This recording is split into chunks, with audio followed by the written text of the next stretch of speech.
Hi guys. So, quick stash reveal lang tayo. So, start tayo dito sa left. So, may speed show dito. 82 shots ata to. Then, meron tayong dalawang 2-inch na LF. Millennium Falcon tsaka Vortex. Then, isang case ng Dragon, 16 shots. Yan. So, ito yung mga mostly premium na variants. Then, dito sa baba, meron tayong 100 shots ng Love Magic. Then, tag-isang Serenity and Fortune Fountain. Tapos, isang Lucky Dragon. Tapos, 4 na single shot ng Dragon, 3-inch. Yan. Tapos, dito sa baba, merong mga luces. So, 5 colors, Dragon, tsaka LF. Tapos, ito naman, Phoenix, na 25 shots, 3-inch bombshell. Ayan.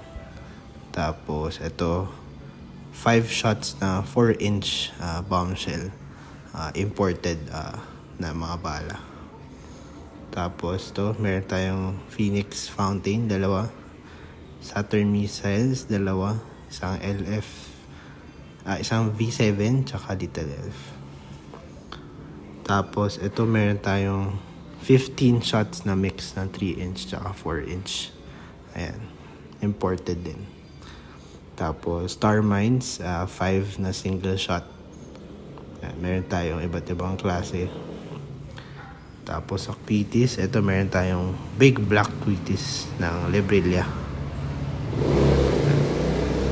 Tapos dito naman tayo, so meron tayong dalawang conic, tag-isa ng fountain ni Dragon, tsaka Apollo, na 16 shots ng LF. Ayan.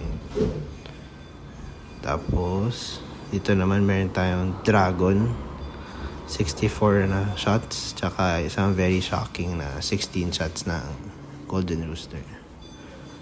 Tapos Dragon na 96, Cosmic Odyssey. Tapos 109 Santa Cruz ng LF. Tapos ito last Star Tracker 7 shots.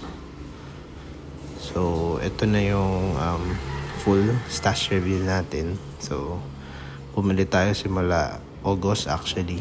So huling bili na natin nung last week sa Bukawi. So ito na yung gagamitin natin. So, pili na lang ako for Christmas and New Year. Ingat tayo lahat, guys. Salamat.